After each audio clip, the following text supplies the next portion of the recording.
What is going on, fam, and welcome back to my channel, and welcome to my very first Halloween tutorial.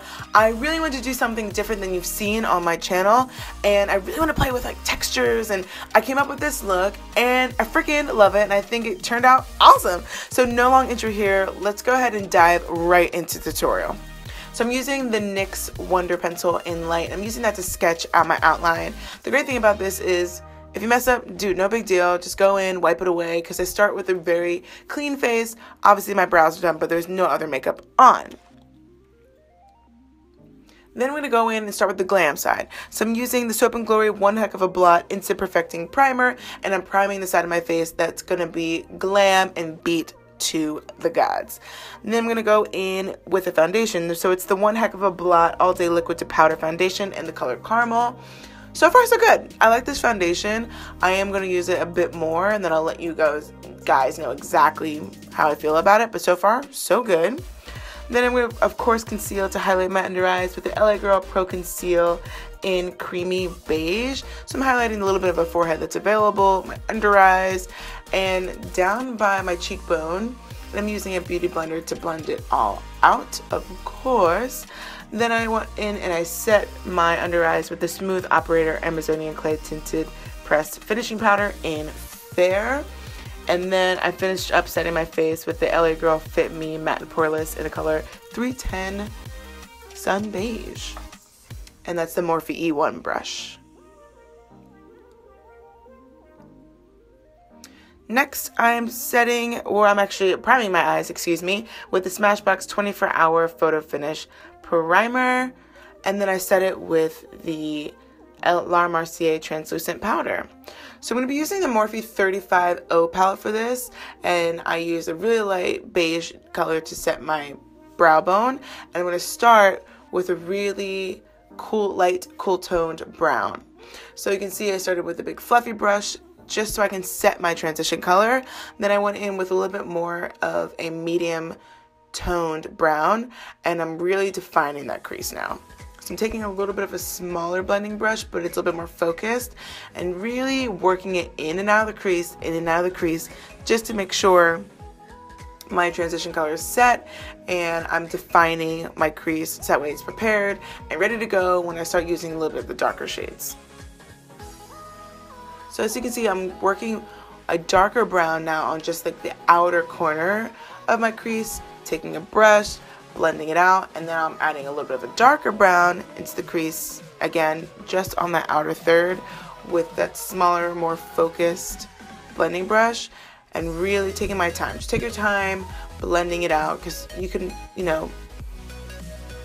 add more little by little, but if you add a lot right away, it's harder to take that away. So I'm just really focusing all of the darker shades on the outer corner, just to make sure my crease is really, really defined. So now I'm going to start heading into the center of the lid, and I'm using a really light champagne shimmer shade from the 35O palette, and I put that all over the lid, and then I blended in a little bit more of an orange shimmer shade towards the outside of the lid to blend everything all together. And then again, I go right back in with that blending brush and blend it all together. Yes, girl. So right now I'm tight lining with the Urban Decay Perversion Kohl Liner, and then I'm going to use the Soap & Glory Super Cat Liquid Liner, which I actually just got, and I really like it. It's pretty inexpensive, and it can be as black as you want it to be, but with a light hand, you can get a pretty light line as well.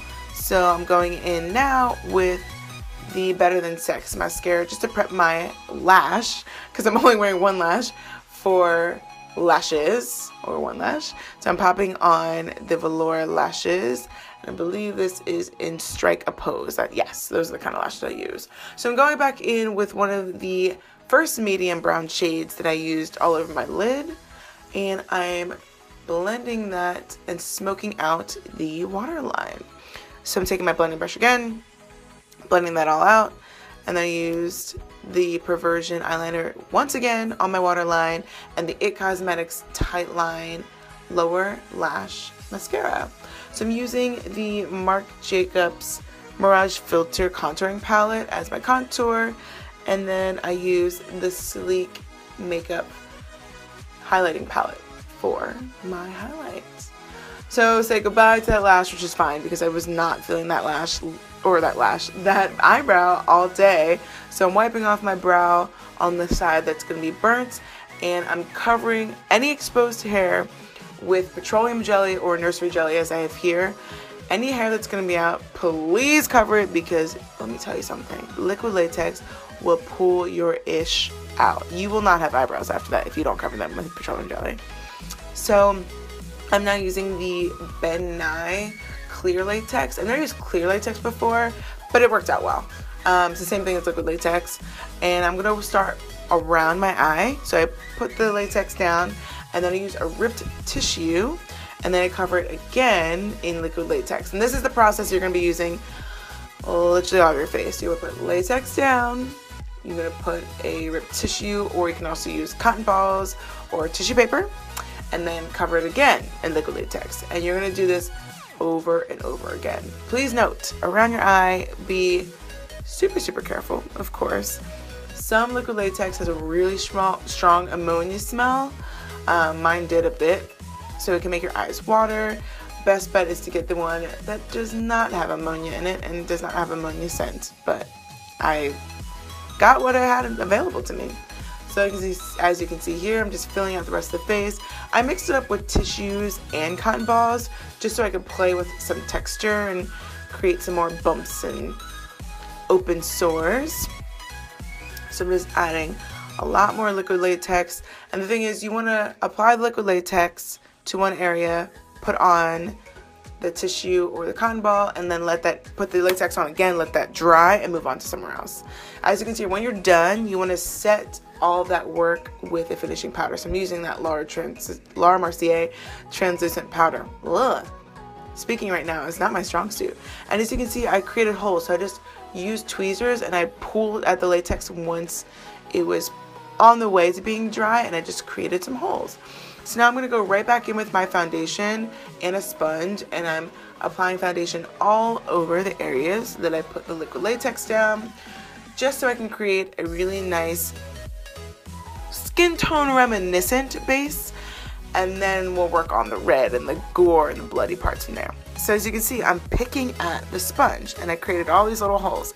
So I'm using the Ben Nye cream color, and I dabbed the sponge into the cream color, and because there's all the holes in it, that's also going to create even more texture all over the face.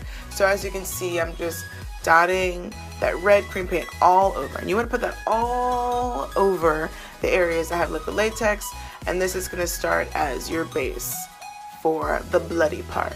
Then I'm going to take a foundation brush, and I dipped right back into that cream color, and I want to really get inside those holes that I created, the sores, and make sure those are really red. I want to make sure around my eyes are really red and they look kind of like sore and busted up. I like that I did the foundation under the red first because it looks, this is going to sound really gross, but it looks kind of like pus, and that's what would happen if your face was burnt.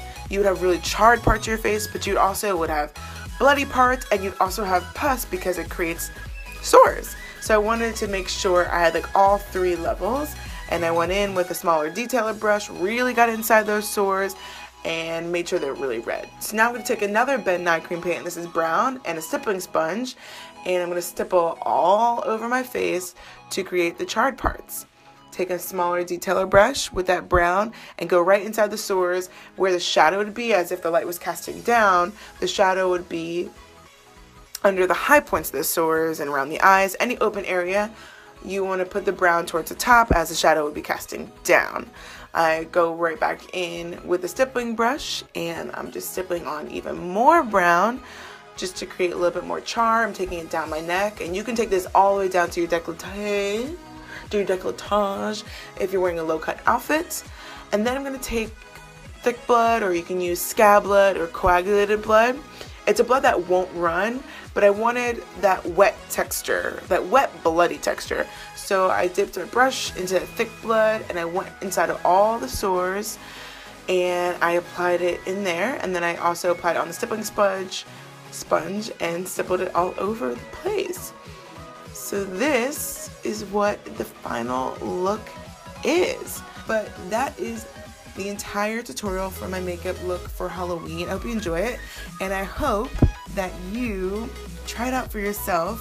You guys are gonna love it. You're gonna have so much fun, and make sure to subscribe for more. See you later, fam.